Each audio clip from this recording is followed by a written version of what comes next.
Tonight we've got a lot to do because we've got two classes and I've squeezed it into one. So I'll try to cover a lot of material, and it's pretty basic material on consumer credit, credit cards, and so on. And I'm sure a lot of it you've heard before, but we'll just go through it and make sure that you've got a base in that before we move on with the rest of the course. Okay, so types of credit. First thing you need to know is the difference between an installment loan and what's called a revolving open-ended credit. And you can see that right at the top of your sheets. So an installment loan forces back payment. You're going to be making payments of principal and interest for 4 years, 5 years, whatever. You will pay that loan back. That's why it's called an installment loan. Revolving credit, line of credit, those are the names you're going to hear, is they're going to give you an amount of money, but they don't force you to pay it back. You'll be paying interest on it. Okay, so there are two different types that you've got there. Now, why are we taking credit? Why do we want to borrow money? Why is credit a good thing to us? What are some of the advantages we have for it? One is establishing a good credit rating. So you've probably heard young people especially sometimes when they're 18 or 19 can get a credit card or something like that or a small loan from a bank and just pay it back. Make sure they do that and they've done that first loan and they've got a good credit record now set up. So that's an advantage to doing that. You need credit in today's society for two items really, cars and homes. There's no way that the majority of us are ever going to buy a house without borrowing money, okay? Because it's enormous amounts of money. You live in Vancouver, that's easily $1 million to $800,000. Even here in town, beginner homes, $280,000, $300,000 just to get in and get after it. Cars are now what, $40,000, $50,000, $60,000, depending on what's in them. Okay, so you're probably going to have to borrow money to do it. Okay, so that's a use we have of it, that we need it is for a larger purchase. Sometimes services or benefits come with the credit. So you're getting a credit card, you're getting what? WestJet travel rewards, or you're getting 10% off further purchases, that kind of thing. So that's a good reason to have credit with that store or that airline. Another reason is tracking. And we've talked about bank cards, credit cards. They're really useful because they can keep an automatic record of where you're spending your money, which would be a lot harder to do if it was just cash. And I think you remember back a couple of classes ago, we talked about doing that for 3 months and then tracking where you were spending your money. Okay? Disadvantages of credit or disadvantages of borrowing. The primary one we don't think of is interest. If you're borrowing money from someone, they're going to charge you interest. And those payments will be added to you. We hardly think of it at all now because interest rates are historically so low. Easy to buy. Credit is too available in our society. So because of that, many of us are tempted to buy too much. Okay, and we load up with all kinds of things. I don't remember a time when young people especially got these letters sent to them offering them credit cards and all kinds of things. I never got that when I was in my early 20s. I can't remember that. Okay, and that's not a good thing. Okay, because it encourages us all to what? Go out and spend like crazy. Perhaps on things we don't need. Another disadvantage is buying assets that decline. And by that, you're borrowing money to buy an asset that declines in value. What's the number one no-no that you shouldn't buy here? And there's a guy at another church that will kill me for saying it. There's a hint. Don't buy campers and trailers on credit. That's crazy. Don't walk in there and hear, oh, it's only $120 a month and blah, blah, blah. Because the crazy thing's going to do what in its value? It's going to decline dramatically, and you're going to be stuck with this debt on an asset that's no longer has its value. And that doesn't make sense to borrow on. That's a kind of asset that you should be buying all cash or forget it, right? Okay, a credit rating. What's that? That's your credit history, how you've done with borrowing. Okay, and it keeps a record of all the credit transactions you've done, all the borrowings you've done. Keeps a record, especially if you've declared bankruptcy. That's a big deal. And it'll all be your credit history, and that's going to end up in your credit report. That's important to us because that might determine the interest rate we pay. If our credit report is bad, it's under 600 or 660, then you're probably going to pay a higher interest rate when you go down to the bank to borrow money. Credit insurance. That's insurance on the money that you're borrowing. Okay? So if you get sick, you pass away, something happens, it will pay out that debt. Okay? We'll look at this later on, but for instance, very related to this is when you buy a home and you get CMHC insurance, that's not credit insurance. That's insurance for the lender in case of foreclosure, and you end up paying that. That's mortgage insurance. That's mortgage insurance. So that's insurance for the lender in case you don't pay them. It does nothing for you. That's different than getting insurance for accident and illness on the mortgage. That's something totally different because that'll come in and bail you out when you need payments made or the principal paid. That's important to differentiate the two. Okay, credit bureaus and credit reports. We have two credit bureaus in Canada, TransUnion and Equifax. They keep track of your borrowings, and they create credit reports on you. I want you here to note, do you have access to your credit report? Yes, you do. It's an important thing that you have access to. So your homework coming out of today is get your credit report. Have a look at it. You know, periodically you should go in and have a look in case there's any mistakes on it, because those mistakes could be hurting you in your borrowings, right? So, yeah, just call up the company and say, I'd like to come down and review what you have on me. Okay? My account's at the Royal Bank. I can look at it through my accounts at the Royal Bank. Well, that's pretty good. Yeah, So try that with your bankers first and say, can I get access through you?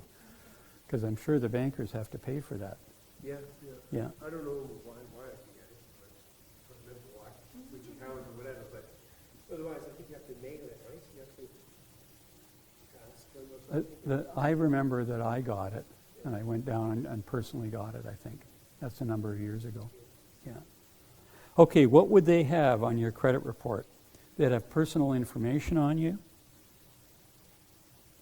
They may have a consumer statement. So maybe you had troubles with one of the lenders. You've got your side of the story. You could write them a letter showing that. Okay? That there's two sides to that story. They've got your account history, so what's happened over the years with you. They've got banking information, so where you bank. Sometimes that information isn't nicely used by others. And I can still remember in the mortgage business being told by a lender, if we see anybody that's borrowed money from Household Finance Corporation, we charge at higher interest rate. So if you'd gone in to get a mortgage from such and such trust company on your home, and they knew that you had borrowed from HFC, they'd ding up your interest rate. They looked at that as a bad sign. Okay? Which I'm sure HFC doesn't like, but that's the type of stuff that goes on. Yeah. HFC is kind of a hard up group. Yeah. That if you're been bankrupt, got bad credit, you don't know any better, you're desperate, whatever, you're going to end up there because 4 other banks already said no to you. And then they'll use that as a sign of you're a bad credit risk. Okay? My father borrowed money from him once, and he had a very evil name that I'm not going to say because it's on camera as to what he thought of them, but it wasn't very nice. Okay? There's public information on you, so I'm assuming maybe some job records, stuff like that, and creditor contacts. So various people that they can get hold of to find out other stuff on you. Let's turn the page, look at credit score. This is your rating that you get from these credit companies. My latest research, I'm told you're considered good if you're over 660. So you want to be over the 600 mark, because then you're good, then you're going to get a positive interest rate. Below that, then you may want to what? Work on getting that credit score up. Okay, in this credit score, it's also called a beacon score. They look at the type of credit you've taken, how much new borrowings you've made. That determines your credit score. Your payment history, the amounts of credit you owe, those type of things. How can you get your credit score up? What things would help you? Here's what I'm told. If you seldom use credit you've been approved for. So you're approved for a line of credit of $10,000 and you never use it.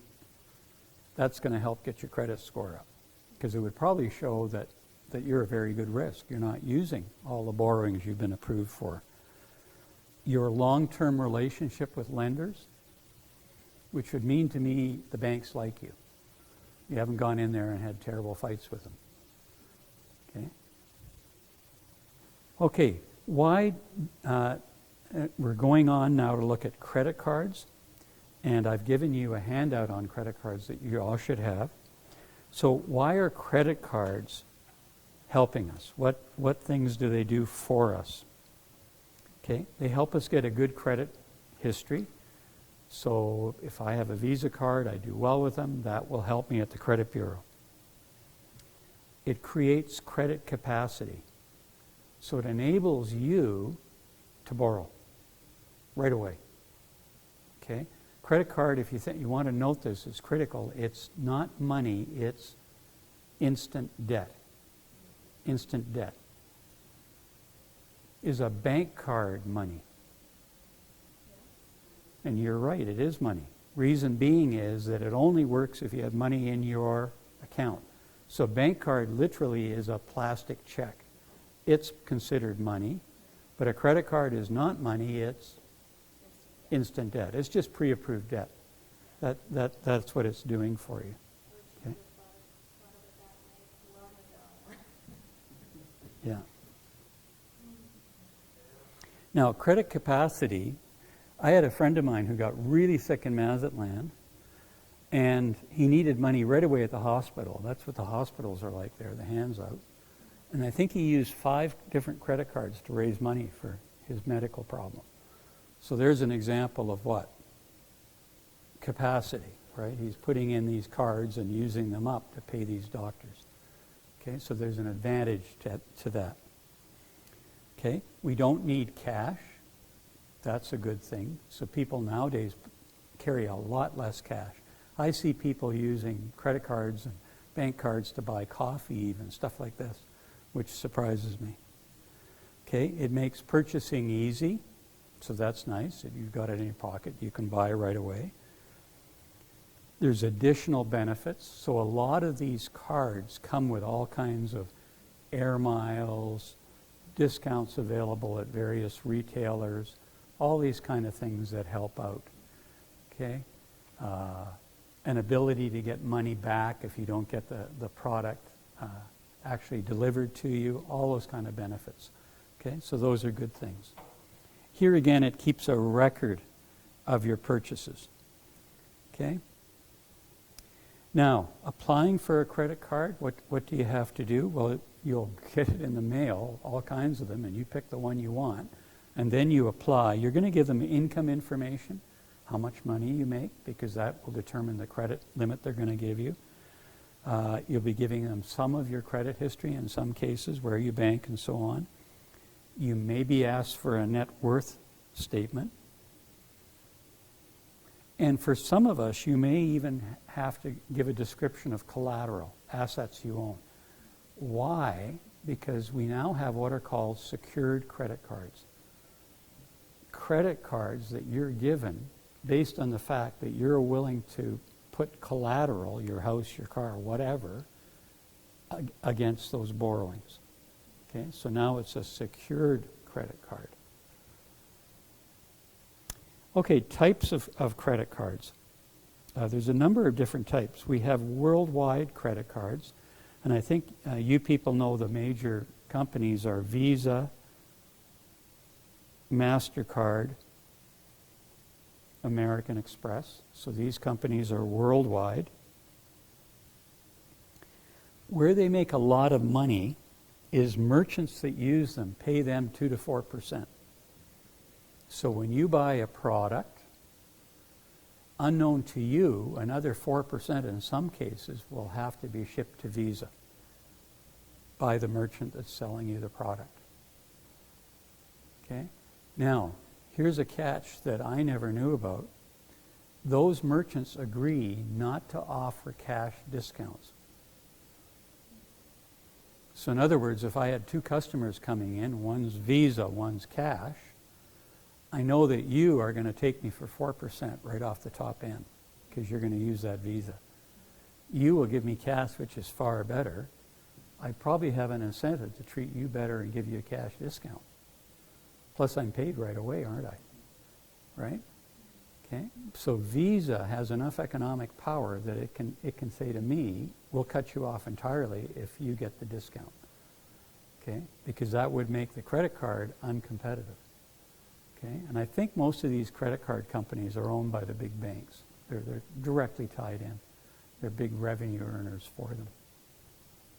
Okay, we have prestige credit cards. Prestige credit cards, usually you see the name gold or platinum written on them. Okay, these have fees, but typically very high credit limits, 10,000, 20,000, so on, and they offer other services. Okay, so they give you insurance when you rent a car with them, or you get air miles, or you get discounts at selected stores. All these kind of things are offered with this premium card. Okay, I would put one note, given that where I live sometimes in Mexico, they're not a good idea, because I think they make you an express kidnapping target. If Alan's on the beach with his gold Visa, he's the first guy I'm taking over to that bank with the gun to his head that's going to take me out to 20,000. And I'll leave you alone with the normal credit card. So in some countries, that may not be a smart move to be flashing that around, I would assume. You may not be wanting to travel with them. Okay, we also have specialized credit cards. And two examples I've got are Husky and Esco. They're used to do what? Purchase gas. So they're specialized for that retailer. Or you even have credit cards that are specialized to a given charity. I don't even know if banks do that. Sorry, churches. You could have a credit card that's all Anglican churches in Canada, I guess. You know, I've never seen that though. Okay, but typically they have, you know, some conservation fund or Save the Whales or something like that people like. Okay, now, when you get your credit card, you have to look very carefully at the contract you've been given. I know the Visa one, I hate it. It was like about 5 pages from Scotiabank in very small print and very legal. But try to go through it and see, well, what have I agreed to? Okay, just to give you an idea. Things that are important are your credit limit. So how much can I borrow on that credit card? Overdraft protection. If I go overboard on the amount that I'm using it, have they got, you know, a pre-approved loan for me, or how do they handle that? The annual fee. Is there an annual fee? Like, what amount of money would that be? A very key thing in finance is the grace period. What's grace mean in the Bible?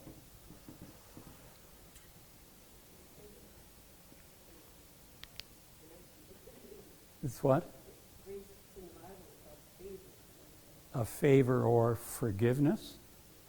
Okay, so the grace period in a credit card are you don't have to pay interest for the first 20 days, the first 10 days, whatever that contract has.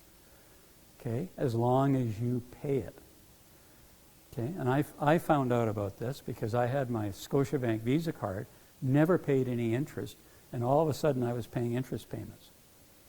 Because what had happened was, by the time the bills got to my house was about 30 days. And their grace period had been shortened to about 15 days. So they were getting me very, very quickly for 15 days. And that gave me an enormous incentive to do what? Go online for the first time with this crazy thing. And trust me, I am so super cheap, right? I was born north of the English border. No, I wasn't, but have some blood from there. That I immediately paid these things, like within a week I was looking to pay. Okay, so grace period is pretty important. Grace period is what? Interest free up to that date. And you want to be online before that date paying these things down. Okay? Now, the other thing that's interesting is how they charge interest. And they're not all the same. And it's kind of a critical one. Some of them charge interest on the balance on your account at the beginning of the period, the previous balance. Some of them charge interest on the ending balance on your credit card. And some of them charge interest on the average balance for the month. So it's probably good for you to at least know that, how they're doing it, and then you know how to play that credit a bit. Cash advances. Do you get any? Can you use it? Very handy if you're traveling, to be able to go in a bank and use that, right? Also keep in mind, this is a terrible story to tell you, but I bank at Bank of Nova Scotia in Mexico and Bank of Nova Scotia here in Grand Prairie, right? And you can have a Canadian Visa, go to Mexico, and you'll be treated totally different by the two different banks. Okay, and I found that out, that if you do a cash advance and you're at the machine and the light goes on, you're doing your cash advance, you're dealing with Scotiabank, Mexico, there's a fee. But if you refuse to pay the fee by paying no, wait a minute, and all of a sudden you're Scotiabank Canada and there's no fee and you can get the money. Can you get the idea? So you very, very quickly learn to deny the fee off Scotia, Mexico, and wait for the Canadian bank, which will appear on screen within seconds, and you get the money for free, right? But you got to figure all those things out, right, when you're traveling and what you're doing.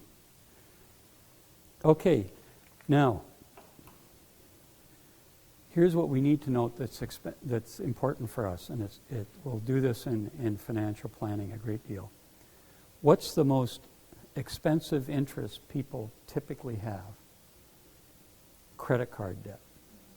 So what financial planners will do is identify, where's your credit card debt? How much are you paying? Let's pay that out first. Let's go get a loan from the bank. Whatever we have to do, let's get rid of that, because those rates are very high. You can be up to, even now, 20%. Right? So put down, credit card is typically the most expensive debt for most people, and it needs to be paid out first. Even if we have to borrow other money, we should pay that out first, because it's very high interest rate. Right? Here's another tip. If you have a number of credit cards, say you've got 8. I've got a friend of mine, I think in his wallet he carries like 12. He's very proud of it. Okay? If you've got a spending problem, what should you do? This is where you're told, take a pair of scissors, keep the one you really like, and all the rest, you literally just start cutting them up and tossing them. You don't want to carry that stuff, because if you haven't got it in your pocket, you can't use it. Okay? So there's something that's given to some people. We have another problem, and I'm going to have terrible time spelling this. How do you spell bundle? It's L-E, isn't it?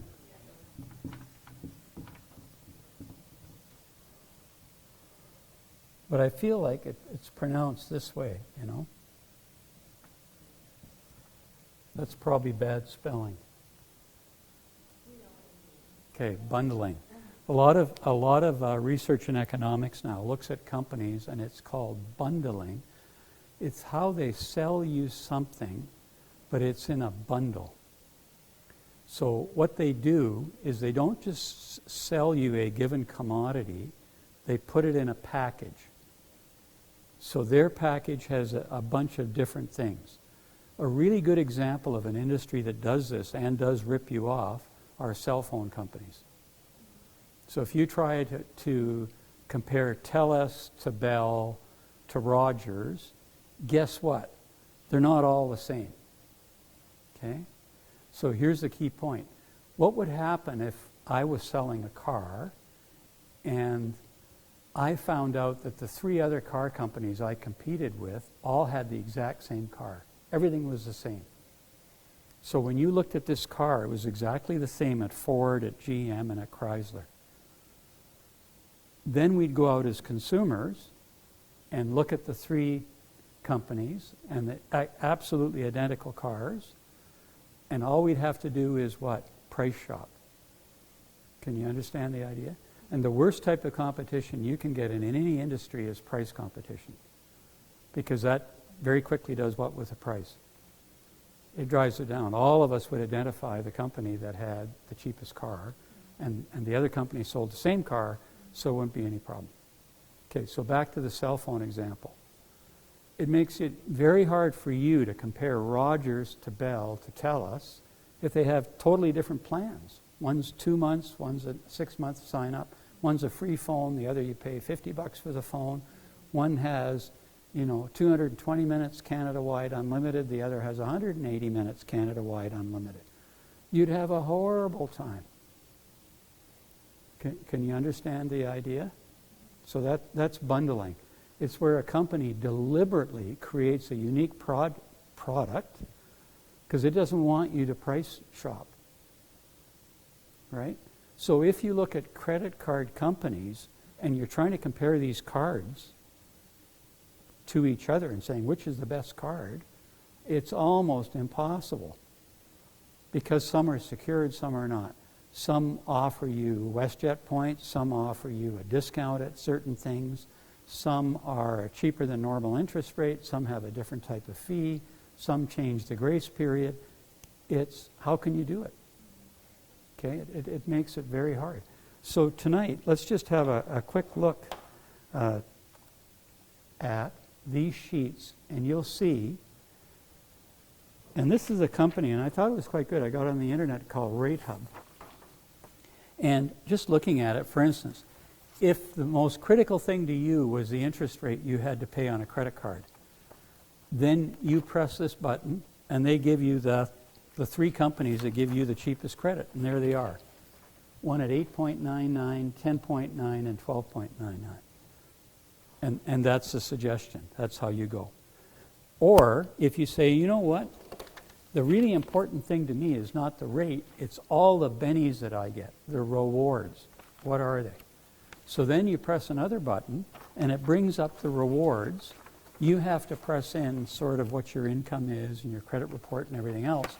And then here again, it tells you what the best cards are, which are not those with the interest rate. Okay? And what they did is they did a net present value of the rewards. So this enables you to what? At least compare one credit card to another, depending on what's most important for you. And the third category they did is what's the best secured credit card company?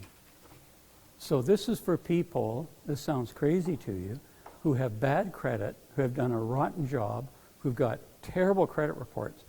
They go to these companies and get these credit cards because they're secured against their car, their house, whatever, and they reestablish their credit using a secured credit card. And you can see them on this list right here. Breaks it out for you. Okay, so that's why to us bundling is a problem. And credit cards are a classic example of how can I compare? Okay, I was thinking of a naughty example. I suppose it would be churches. Churches do bundling. It's very hard to compare one to the other, right? Each has a different package. Even though they're all, marketing the same Bible, right? In some cases.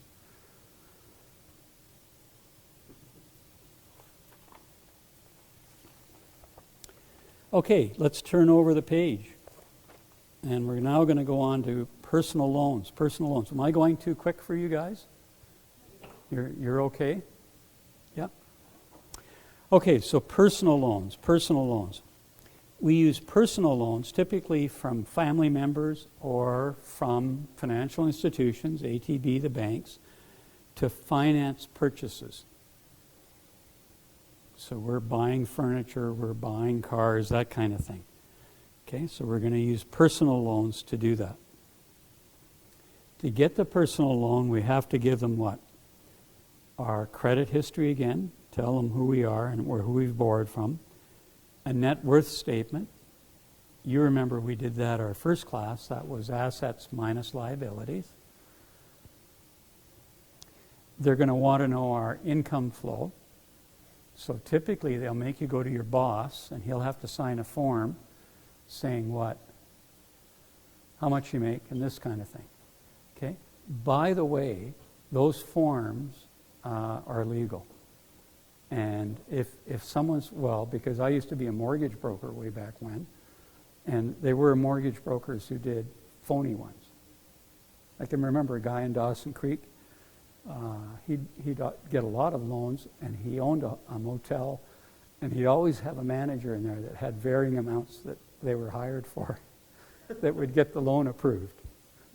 Okay, and it didn't matter what it was. And if you think about it, that's fraud. Okay, if you're self-employed, they'll ask for a T4, which is Rev Canada showing what you made. So that's legal because you won't lie to CRA or Rev Canada. Or they'll ask for financial statements if you're self-employed to get an idea of how much money you make. Okay? Now, I want you to note here, just so you know where the lender is coming from, that lenders typically break up a loan into two things. And this is when they're doing what we call underwriting.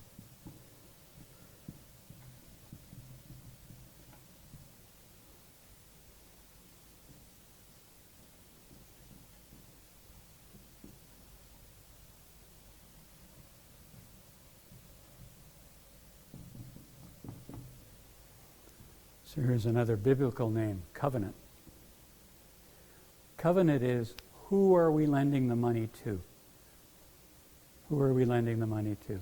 So the banker will want to know, if it's a corporation, well, who are they? Who owns this corporation? Or an individual, what's their credit report? What's their income? Who are we lending the money to? Security is different. It's what assets are going to be pledged to cover the loan. So what will we take if they don't pay us back? So believe it or not, there's mortgages put on, chattel mortgages on planes, on boats, and so on. That's security for those loans, right? They'll go after those assets if they're not paid, right? For your house mortgage, it's obviously your house. For a chattel mortgage on a car, it's the car. Okay? So always in your mind, know that the lender, when you go in, is going to do what?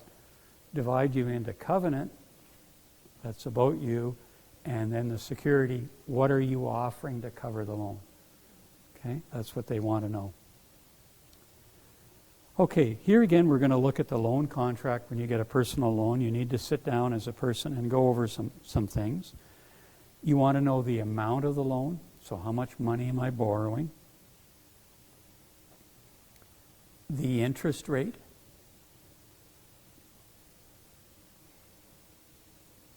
Is it fixed or floating? Fixed means that the interest rate is fixed for for the loan, 2%, 3%, whatever it is.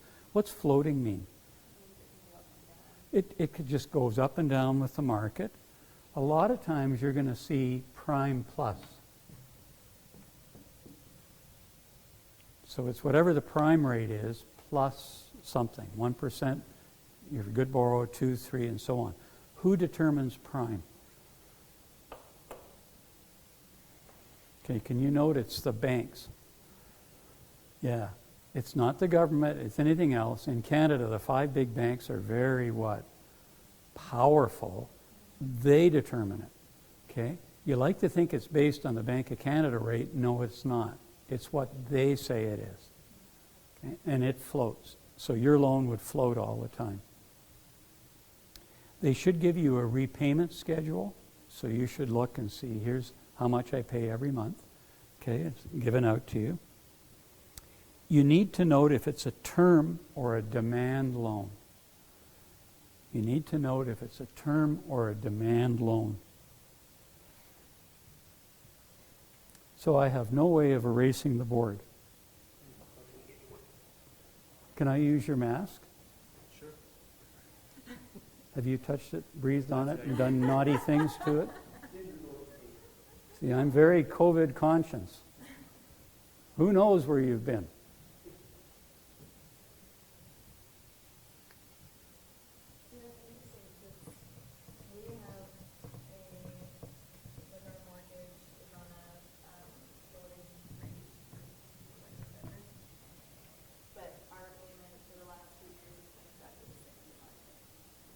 It might be that the floating rates remain constant, though.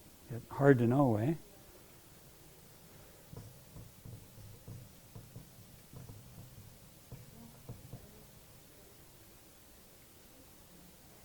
Okay, now, I need you to write these two down, demand loan, term loan. I want you to put an enormous star next to demand loan. Thank you. If you can't use an enormous star, I don't mind if you cut your finger and put blood all over it, spit on it, whatever it takes, I want you to remember this. Okay? And it's something that a lot of people don't realize, and it's very important in terms of you borrowing. If I could do it, and I'm not a very good artist, that looked like a skull and crossbones? Something like that. Okay, so let's look at the difference between the two of them. A term loan. Term is the period of time in which a lender agrees to give you money. So, for instance, a lot of people have borrowed mortgage money for 25 years on an amortization. And that loan may have a 5-year term. Okay? At the conclusion of the term, does the lender have to renew? No. They can ask for their money back because the term has concluded. But during the term, that 5-year term, as long as you're making your payments, they can't ask for the money back. Can everybody follow that? And on a mortgage, we'll look at it in more detail when we get to home buying. I mean, you know, you come up for renewal, typically they renew it, not always, but typically they do. And you could renew it for 4 years. The next time here, you could go for a 2-year, whatever works. Is everybody okay with that? So term is what actually you want, because it's your money, you get it, and they can't ask for it back. Okay, that's the key news. Demand loan, truth, can be demanded for no reason. The banker just picks up the phone, says, I want the money. It was rumored here in the mid-'80s that the Bank of Commerce had a really bad problem loan in Vancouver. Don't know if this is true. They'd run out of money, and that they called in loans all across Canada to cover that. So the people that borrowed the money, they weren't the problem. It was some guy in Vancouver. But the banker can call it in. Okay? Now, how many days are you given to get the money back? Another biblical term, we've already had it.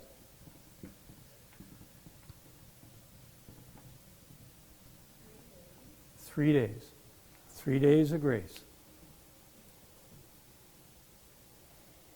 So for 3 days, you're given grace. Forgiveness, you don't have to show up with the money. They can't commence the foreclosure or whatever. But at the end of 3 days, pay us. Okay, how did I find this out? 40 years ago I was a mortgage broker. I hate to think about that. Okay, so I'm in the shop. I'm handing out mortgages, and I was the commercial guy. A guy ran in here, into the shop, and asked for what I thought was a phenomenal amount of money. I think it was over $1 million. And he had 3 farm dealerships. Spirit River, Beaver Lodge, maybe Grand Prairie, something like that. And it was the early 80s, and bankers were incredibly nervous. And he'd been at a bank downtown. And bankers, I find, alternate. So they have Mr. Happy Clappy. Mr. Happy Clappy gives out all kinds of loans and is everybody's friend. And periodically, Happy Clappy will be moved. And they'll bring in Mean and Nasty. And then Mean and Nasty goes out and brings in all the money and cleans it all up and everything else. Then he's moved and Happy Clappy comes back, or equivalent of. Okay? And what had happened to this guy is that the credit crunch had come. You're the oldest here. You probably remember this. Oh, yeah. It was rough, and we were going up to 22% interest rates, and things were not good. Okay? Happy Clappy got moved. In came Mean and Nasty. This guy that ran the equipment dealership was making his payments. He had assets to back the collateral. It was all okay. But the new Mean and Nasty looked at that and said, no, I'm calling in your loan. Big money. How many days did the guy have? 3 days. Literally walked in my office and said, I need $1 million in 3 days. Well, I had to tell him, I can't do that. I need, in those days, 6 weeks. I need to, get the whole package together, get an appraisal, send it to Calgary, get the regional guys to agree to it. That would go to Toronto because it's a big number. They'd agree. There was no way I could do that. No one would do that. And every other bank on the road would look at that guy and say, 3 days? Why are you here? What are you not telling me? You're sleazy. There's something wrong with you. Everything else. Well, he wasn't. Guess what happened? He lost the business. Foreclosure, chains went up on the gates, they sold everything off for nothing. It destroyed him. Okay? The problem is he had a demand loan. And so if you learn anything in this course, it's never borrow on a demand note basis. Never do that. Now, if you work for the banker, well, that's good news. Go ahead and do that. Your manager will be very happy that you've done it because it puts the lender under your thumb. You have incredible control over them if you think about it. I saw lots of this up here, and here's where I really, really saw it. Someone is an incredibly good plumber, self-made businessman, but they don't have an idea at all about finance, business, nothing else. They just know the plumbing. They do really, really well. They go running in and they build a warehouse. Then they go see their banker, and the banker says, for you, we can offer a demand note, a demand mortgage loan for you at an extra special interest rate, only prime plus 1, not the regular prime plus 2. Would you like it on that basis? Guy hasn't got a clue what that means. The banker will give him, a sheet of paper 80 pages long, won't even read it, just goes right to the end and does what? Signs it, and then we get into a financial collapse, and then that guy discovers what the word demand loan means. Many people have car loans, and they're actually demand loans if they looked at the small print. Not a smart move. Okay? You're talking, you got a mortgage. Well, check it out. Make sure that you haven't got a demand loan on the mortgage. Because there are commercial ones. I bet you there's some residential ones out there that can be done like that. And you don't want that. Because 3 days is not enough time to bail yourself out or get the money or try to solve those problems. Okay? So never, never, never borrow with this. It's just a very bad way to go. Even if they offer you, and I've seen it, cheaper than normal interest rates, you do not want to borrow that on any money at all.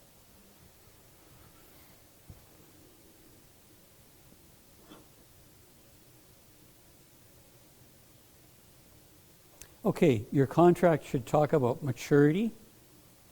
So what I'm talking about there is you may have a term that's less than the maturity. The maturity would be the complete length of time that you need to pay this back, for instance, on a mortgage. That might be a different period of time, and you need to know what that is. You need to know the security you're giving on that. Okay, what assets have you pledged on that? Is it just what you thought it was, or has the banker added some other stuff you didn't even think of because he got it off your net worth statement? By the way, when you do your net worth statement for the banker, think twice about telling him about everything. Sometimes, especially if you're in business, there's stuff that don't let them know. If they don't need it, why tell them? Okay, why am I telling you this? Because when you do get in financial trouble and the banker wants to come at you, what's the first sheet of paper they're going to go look at? Is the net worth statement that you filled out. And they're going to find all your assets there. You ladies don't have to worry about this. Guys do. Because typically guys that borrow money are braggarts. They go in there and the banker just leads them on and they're, oh, I own this and I own that and I'm a big deal and well, I'm a hero. Well, no, you're not a hero.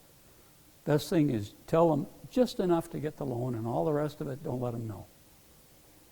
Right? Because that's something they're going to go after. Okay, you need to know on the loan, is it secured or unsecured? So this goes back to assets. They should tell you that. Unsecured, you've pledged no assets on it. Now remember I said that the worst type of highest interest rate that you could do was credit cards. I lied to you. Okay, there is one other that's worse, and we're going to do a quick section on it. And this is something that's new that's happening in Canada, and it's called the Payday Loan Company. And they're even worse than the credit card companies. Okay? So let me give you these handouts and just have a look. Have a quick read on this page so you can understand how a payday loan company works. So if you can see there, just reading through there, called Payday Loan Company, why? You are not going to get your paycheck till sometime in the future. You're really desperate today and you need money. Okay? So you're going to run down to the Payday Loan Company and they're going to say, great, we'll give you money. Right? But what are they going to do? They're going to give you an amount of money, right? And then you're going to write them a check on your own account at a regular bank, paying them back the money they gave you, plus all the fees and interest that they're going to charge you. And very typically, they hide the interest. So there's going to be a placement fee, a commitment fee, a drawing fee, whatever they want to call it. Oh, that's not interest, that's just a fee. A placement fee, that's $50. Whatever it is, they're going to add all that, and they're then going to put interest into it. Okay? So you're going to end up paying a colossal amount of money. Okay? The second sheet, if you look at it, I thought was very interesting. I got it off of, I think it was a government site.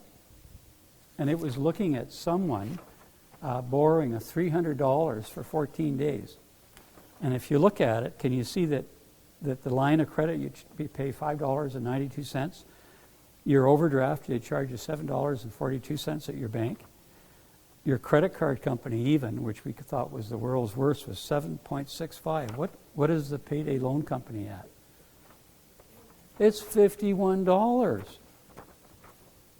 they're incredibly expensive, right? You're better off going to the bar and seeing Louis, who'll break your nose if you don't pay. He might be cheaper.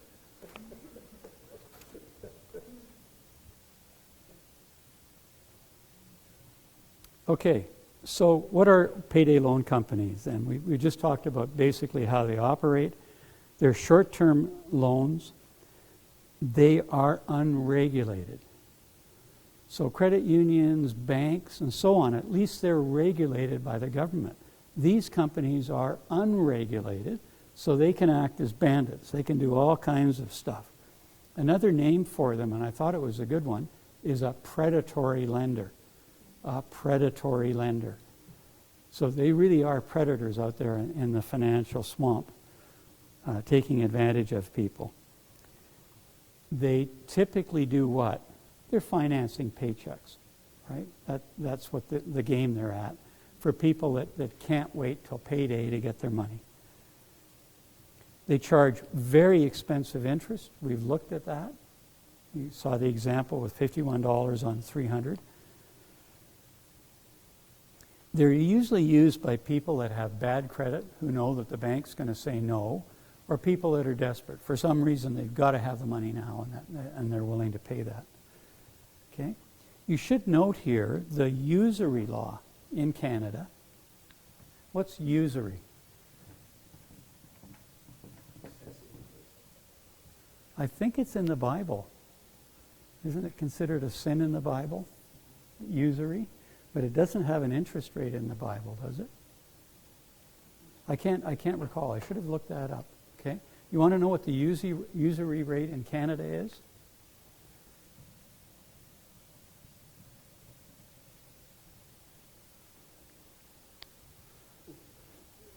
So it's quite legal to charge up to 60%.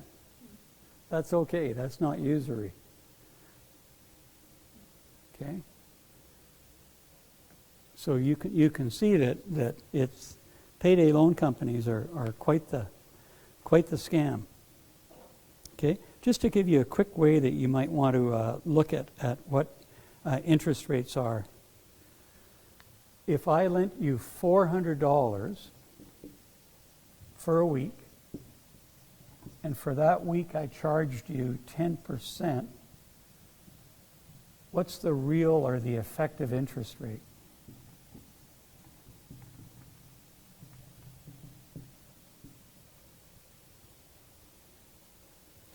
Just a way that you could quickly do this is you would go 400 times 0.10, $40. That's what you're going to be paying, right? Okay. Or another thing I could do, I could go 10% times 365 over 7 equals 521%. So let's look at that. You're paying 10% for 1 week, right? Is 1 week 7 days? Yes. Are there 365 days in a year? 365 divided by 7 would be the number of weeks. I guess you could think of 52, right? 52 times 10% is what?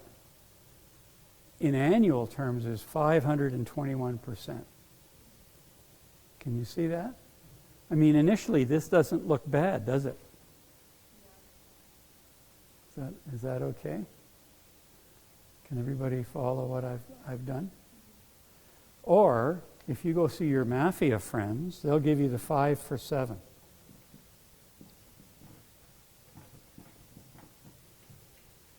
For a week.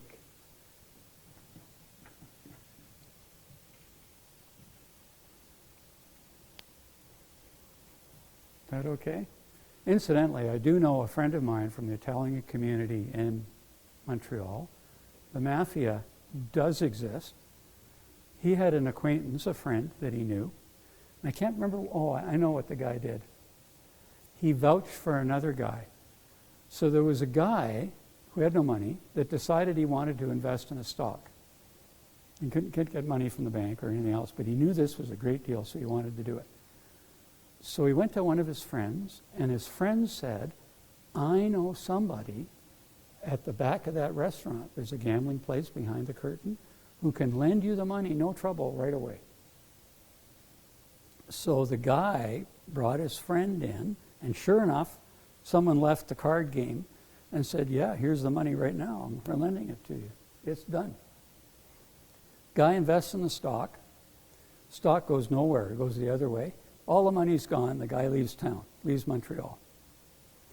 So then the guys in the back room start looking for him, can't find him. But they do find the friend that introduced him to them. What did they do? Went to him and said, where's your friend? I don't know, he's gone. Oh, we only lent him the money because you introduced him. You vouched for him. You owe us the money. And this guy had no money. He had to go to his parents, who mortgaged their home, to get the money to pay these guys. Right? So they're slightly worse than payday loan companies. 5 for 7 is, I lend you $5 at the beginning of the week, and you pay me back 7. Can you understand the idea? So I'm trying to think of quick math. Is that $2 that you're paying on the 5? And is 2 on the 5 40%?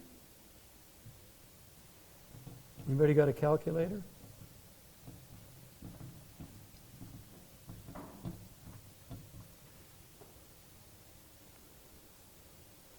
So if we take 40% times 52, what happens?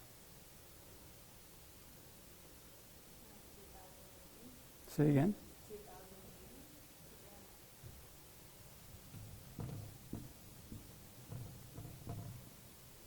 So that's good interest.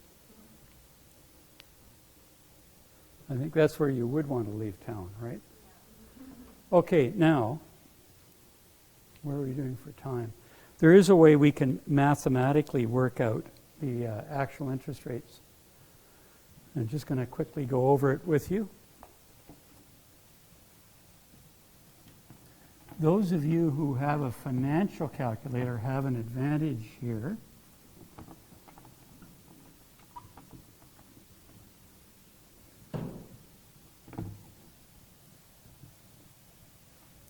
And the reason you have an advantage is because you have a key called EFF. You might want to put it in your notes. That's a wonderful key because you can go to it and it can give you the effective interest rate. So if you ever hear the term the real interest rate, the effective interest rate, it's really the interest rate that has what? Annual compounding. Annual compounding. Okay? So whenever we work out the interest rate based on annual compounding, we know we've got a real or an effective interest rate, and we can compare various interest rates. So for instance, if you had a business math problem where you're given $15,000 as the loan, here's your interest rate. Payments are monthly.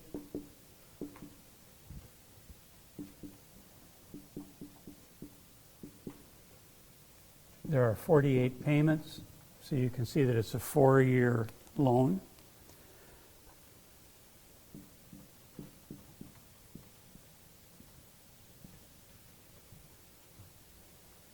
I can simply go to your financial keys and put the following in.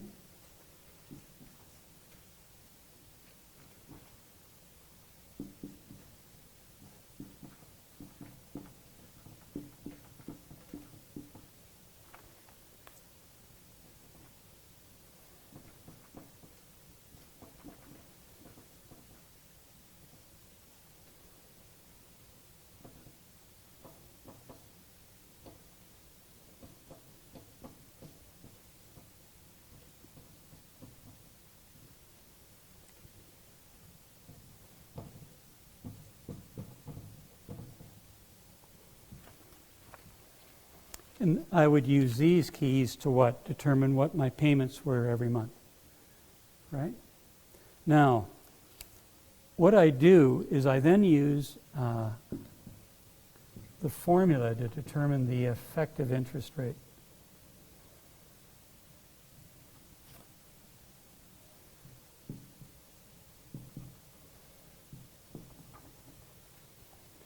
So what I want to do here is I've got J12, monthly compounding, at 11%.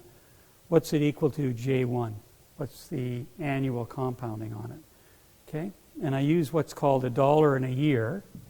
So if they're both equivalent to each other, then they will do the same thing to $1 over a year. They will give me the same interest. And I would simply set up the formula for that. And I'm just going to quickly do it. Some of you have not done business math, so you don't need to worry about this.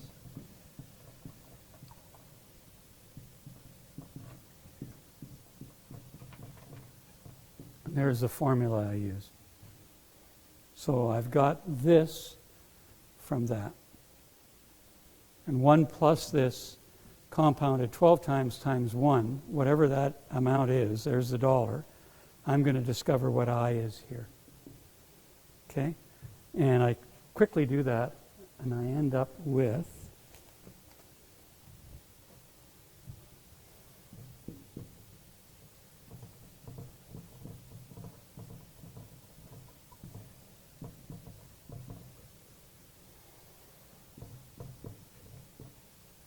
how's that math? Remember, you don't 1 times anything, you don't need the 1, do you? That's the beauty of using $1. 1 times here, I can drop it. And anything to the 1, well, it's just what it is, right? And then I go like this.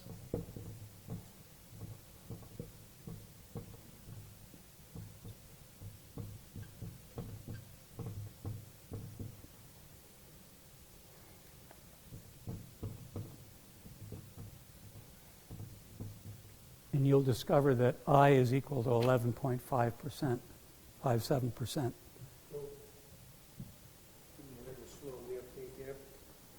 So the I would be at 11%. So that would be the real interest rate, but then the effective rate is 11%. What we're trying to do is get the real interest rate here. So in Canada, often we have a problem. All our interest rates at the banks are J2. J2 hides the real interest rate. It's actually higher than what they're saying because they're compounding every 6 months. In the States, it's worse. They're compounding every month. Okay? So what they write up in the States as 11% at the bank, in actual fact, what is it?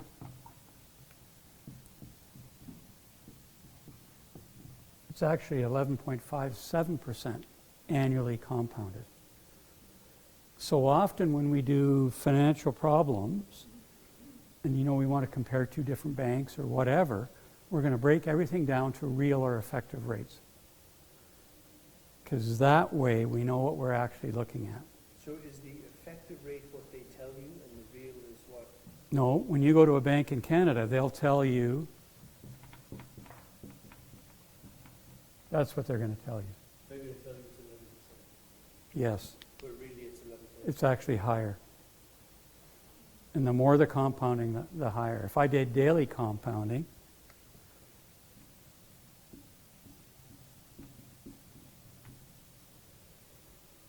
it would even be higher. The more I compound, the more interest pays on the interest. So again, the real rate is what you actually pay and the effective rate is what they tell you? Is that, am I getting it right or is it the other way around? No, real and effective are the same thing. Oh, they're the same. Oh. Okay? And this is just the compounding. Say again? There should be somewhere in the sheet where it shows J2, semi-annual, because it's in Canada. Right? But if you go to any country, you're going to want to know how do you compound. Right? So Every country has a different law. But Sandra saying with credit cards it's J2 as well in Canada? They may give you the equivalent, but you're thinking it's J365. You'd want to find that out. By law, they should show you the J2. I did a loan, commercial, at monthly compounding J12 in Dawson Creek when I was a mortgage broker. I remember this. But we had to give them a paper showing what the equivalent J2 was because we were lending in Canada. Is that okay? Yeah.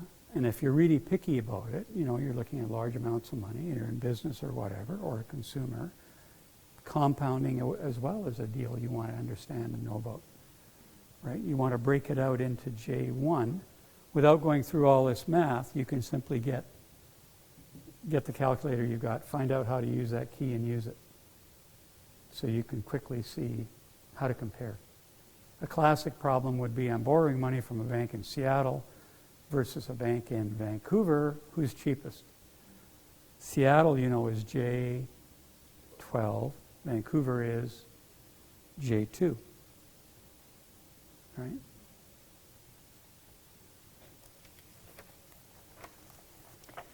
Okay, moving on. We're going to look at home equity loans. Home equity loans. Can you put above that the word HELOC? HELOC.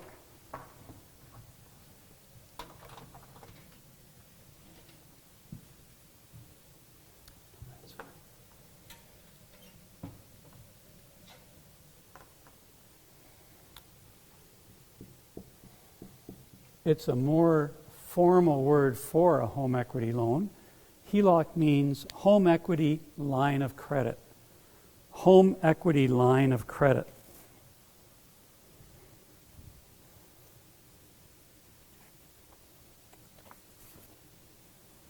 Home equity line of credit. In effect, a HELOC, a home equity loan, is a second mortgage for most people. Okay? And what the bankers are going to do, they're going to say, we're going to lend you a home equity loan. We're going to secure it against your house, and it will come after your mortgage. But you're still going to own it on your house. Okay? So just to give you a problem for this, let's assume you had a house worth $418,000.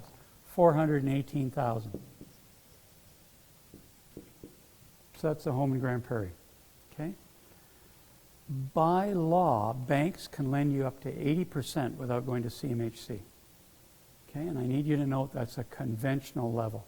Conventional financing means no insurance, no mortgage insurance, remember insurance for the lender, and we can in Canada go up to 80%. Okay? So I, as a banker, am allowed to lend you up to 80% of that value. Okay?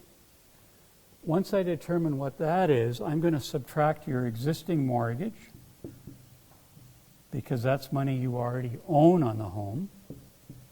And let's say you owe $200,000. We okay on that so far? Okay.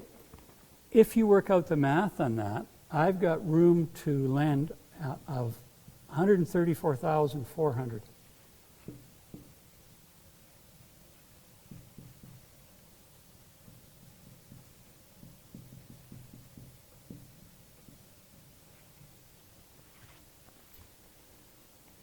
Okay, so I'd work out, Alan, maybe you've got a number for us. Can you go 80% of 418,000?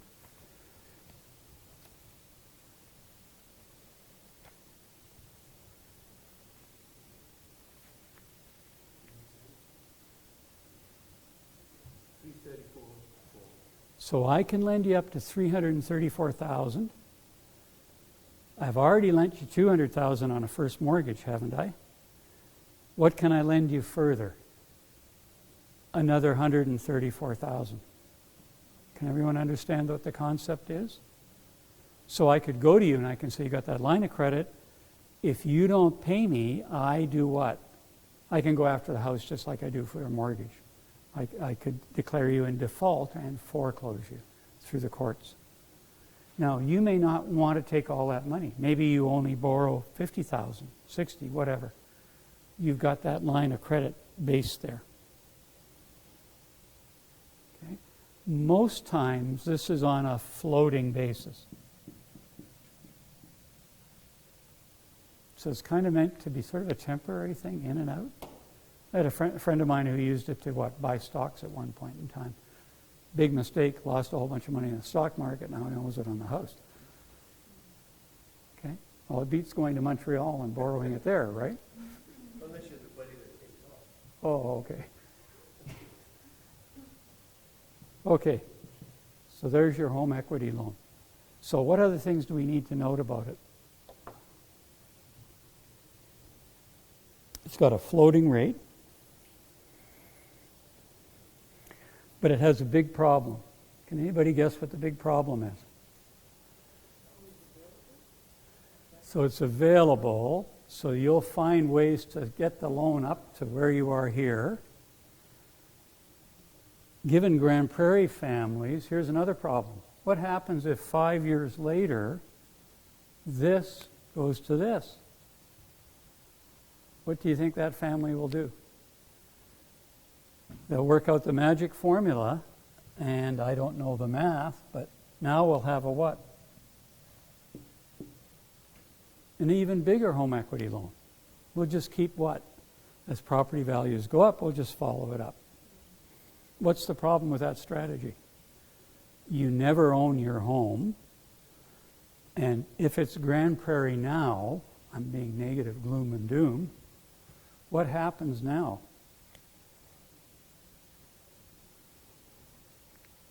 All these guys will be underwater, and Jeff will be so happy because I'll be foreclosing them at the appraisal firm. No. Yes. Someone benefits. Okay? But it's a problem, right? Because it's, again, too easy credit. Okay? Or if you think about it, how could I reduce this interest rate cost? It might be far better to go in for a new mortgage, right? Because that's typically at a lower interest rate, isn't it? Okay, car loans. Car loans. I've got a handout on that. I just have a quick peek. I want you to read that. I got this off the internet, some common scams that dealers can play when you get financing from them.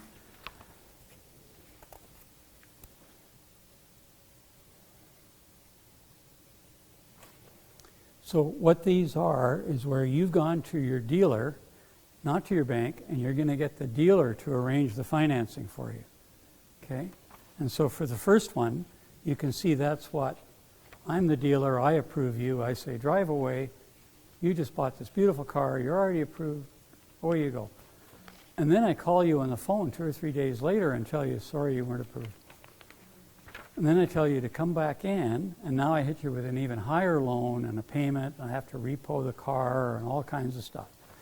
So it's a game, isn't it? I knew you weren't going to get that initial deal. It was just a game that I set you up for. Okay? Or I'll approve you real quick, you don't understand all the terms, and what did I do? You're going to pay low monthly payments, but when you work it all out, it's a ridiculously high interest rate. Okay? And I've got you there.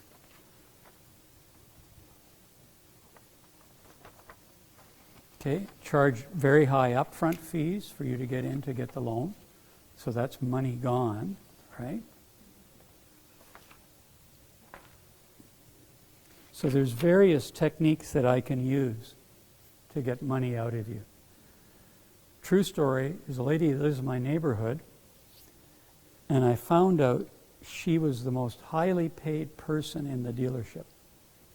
So I initially thought, oh, that's got to be their best car salesperson.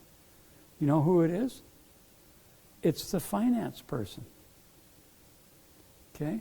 It's not the car salesman. No. She does the finance, and she gets paid commission, and she makes a fortune, which tells me someone's paying a lot for whatever. And I think what happens is a lot of people go to the car dealership, they focus on the monthly payments, and they don't all of a sudden realize all the little stuff that's being added. So they're being sold car insurance. They're being sold an extended warranty. They're being sold rust insurance. They're being sold other services for very high prices. And they're so focused on the monthly payment and this car that they don't notice all that stuff. And someday they sit down and work it all out, and they've been basically ripped off. They paid way more than what the bank would have charged for the loan had you gone to the bank before you went to the dealership, which tells me you should be very suspicious about what you're getting. Same thing if you tell me, oh, I got 0% interest. Good for you. What price did you pay for the car? Because what could I do? I'm going to give it 0 over here, yeah, but I'm going to put the price, what? Up here to make up for it, right? So you've got to be careful when you get money from the dealership. Okay, so dealership loans may be low interest, but they may ask a lot of what? Other things that are being thrown in that you really don't need, or a very high price paid on the car. Okay? You need to know when you get the car loan, is it a chattel mortgage? What does that mean? The chattel is the vehicle that you've just bought. Okay? So are you paying for that? Is it on a demand note basis? Why is demand note basis bad? Yeah, I mean, you owe $30,000 on the car, and then you get a phone call 6 months later saying, we want the money in 3 days. They can do that. So you don't want to borrow money that way. Can you negotiate a lot of this stuff with the dealers? Yes. I went in once, I bought a car, I refused to pay this. It was the dealer supposedly wanted to search the title on the car. So cars come with titles saying who has the ownership. I'm buying it, but the dealer wants me to pay for the title to be searched for them. And I'm sort of going, no, I'm not giving you $50 for that. Oh, okay, you don't have to pay that. So it's just, they're very clever at what? Adding it on, and if you don't bitch and whine, well, guess what? You've got it. Yeah. So you have to kind of look for that.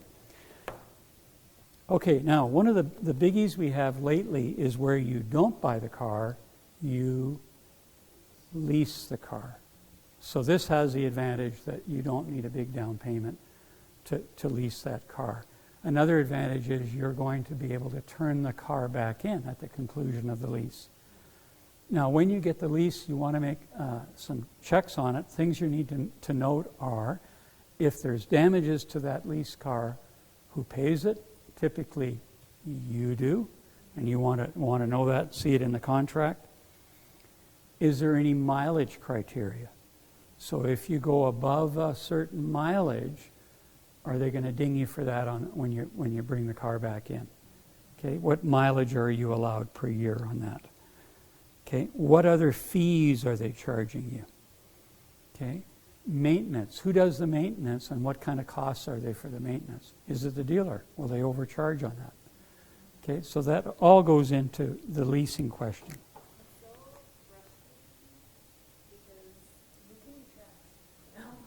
Mm-hmm.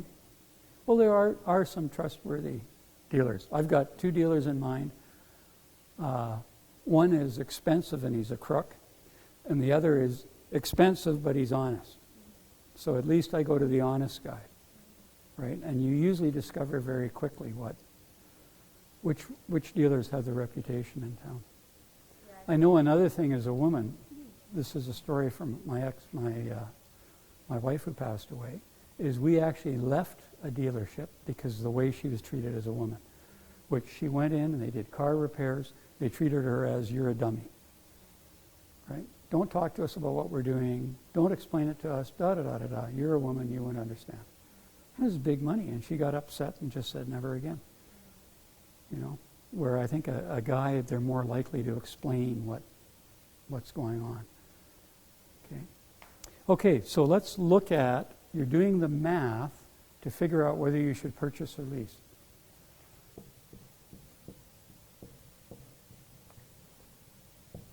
You're trying to work out which is better.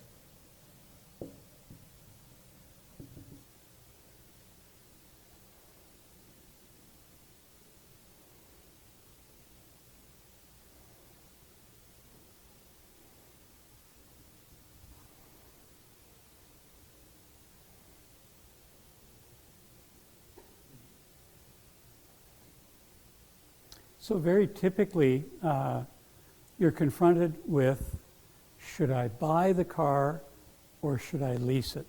Remember, leasing means you don't actually own the car. Okay? So both these are for the same time period. I guess you might want to put that in your notes so you know.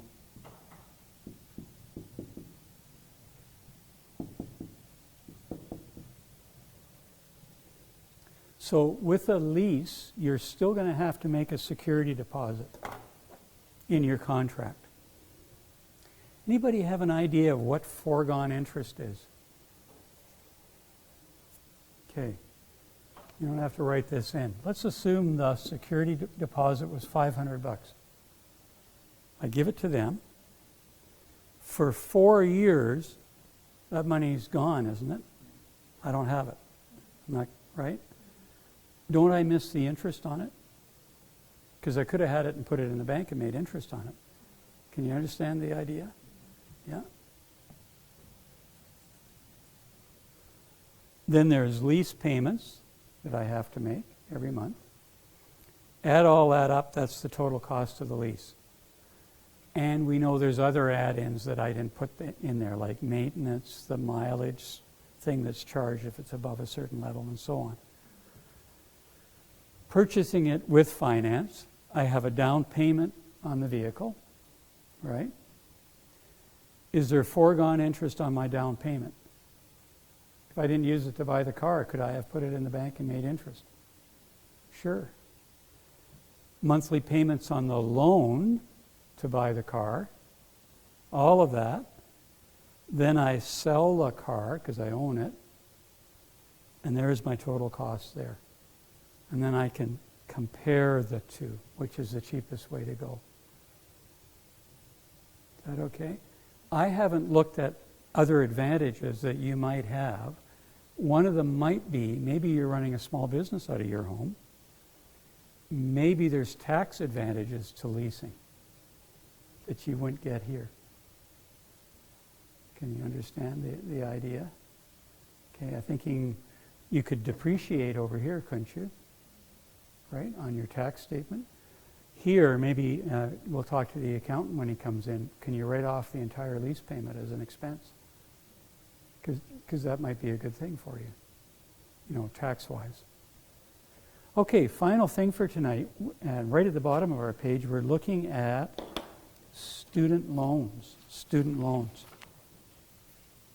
So you should note these are loans to finance secondary education. Loans to finance secondary education.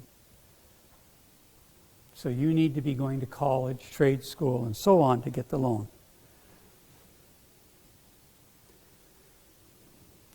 Typically, they can come directly from the federal government, or in some cases, banks will do them, but it's guaranteed by the federal government. There's provincial top-up. Some provinces will also get involved and do a bit of a top-up for you for that money. Okay?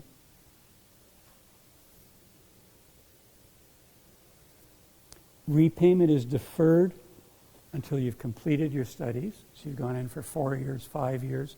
You don't have to pay on it. Then you can start paying. The biggie here, and I think you should put it in, can the degree pay back the loan?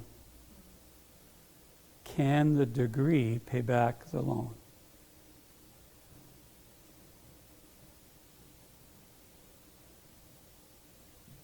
So for instance, I got told if you tell them that I'm going to law school, banks can lend you up to like about $200,000 because they're saying to themselves, what? This guy is going to pay us back. Okay, that's a good deal. Or a doctor and so on. But if we're honest about it, are there a lot of programs that people get into with student loans where it's the worst financial move they ever made? That, these degrees are going to qualify them to drive a cab in downtown Toronto. Right? Sorry to be nasty about it. And I'm not going to go into the various names because I still teach at the college and I get killed. But there's programs that I don't think I'd go into and borrow money for. okay, and unless you're deadly serious about it, right? So I think one thing students should do is sit down and say, is it worth borrowing all this money to get something that's totally ridiculous, right? That I'm not going to make any money at, and I'm going to be in debt. Okay, that's a big problem and something that you might want to address to people considering doing this. Okay, loans are due even if the education is incomplete. So you read a resume in a guy and it says, I can still remember this, I went to the London School of Economics, John F. Kennedy. John F. Kennedy attended the London School of Economics. What does that mean? He never got a degree. He just went over there and went to the bar a lot. Right? So for people who've taken out student loans and then they don't even complete the degree, they still have to pay it. So that's even worse than taking a degree that's not worth that much. Right? So you're still going to owe that money. Here's the telling one. I'm just going to read this to you and see what you think about it. If you declare bankruptcy within 7 years of being a student, the loan's still payable. So if I take a program, I borrowed all this student loan money, it's 5 years from when I stopped being a student, and I declare bankruptcy, I still owe the money. I take this entire program, owe all this money, and I wait 8 years, and then I declare bankruptcy. Do I owe the money? No. So that's a good rule to write down.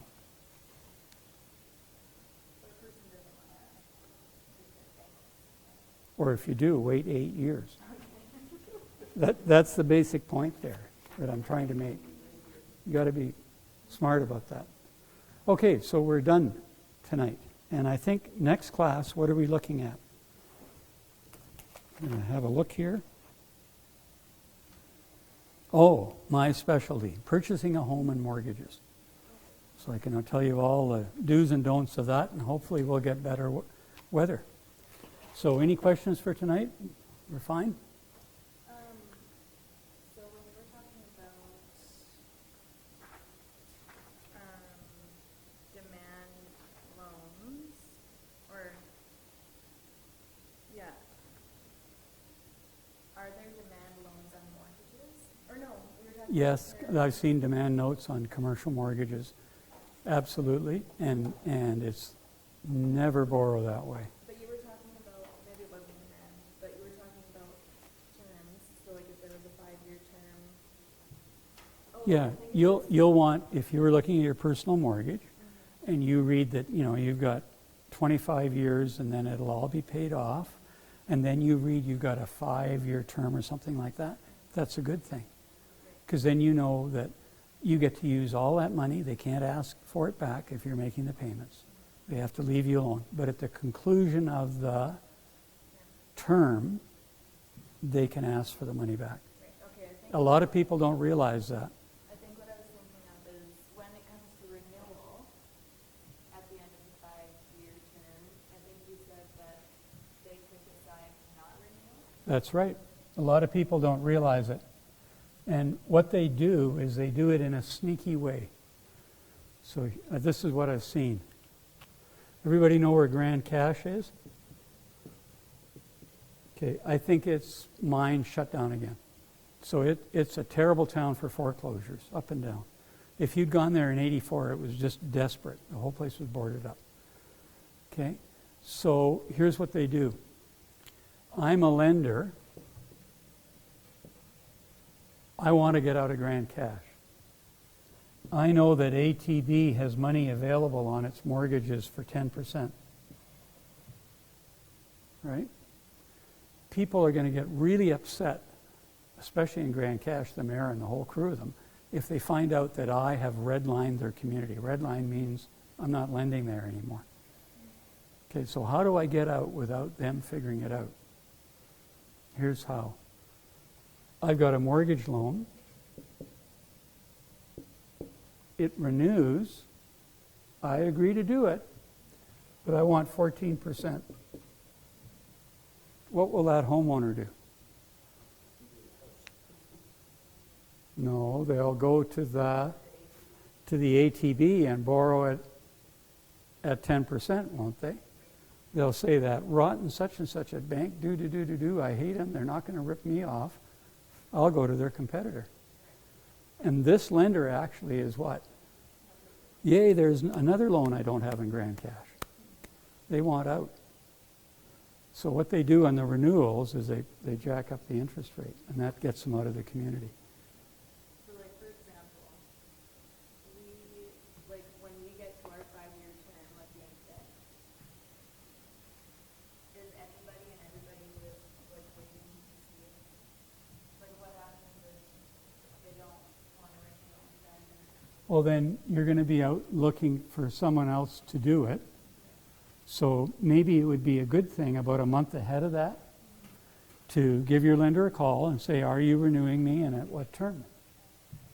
And if they say, well, we're going to charge too much interest or whatever, then, then it's time to start looking to other lenders to get out of it. Yeah. I've only seen renewal trouble when the economy is really desperate. And at one time, Grand Prairie was redlined. And it was about 1982 to about 1986, you could not get a commercial loan in this town. And I know because I tried. We'd go in with, beautiful buildings and maybe 40% mortgages, 40% to value, and good credit, and they're making money. And they'd eventually admit to you, Jeff, we're not doing loans there. They shut the whole town down that way. They just had so many foreclosures that it wasn't worth it to them. Yeah.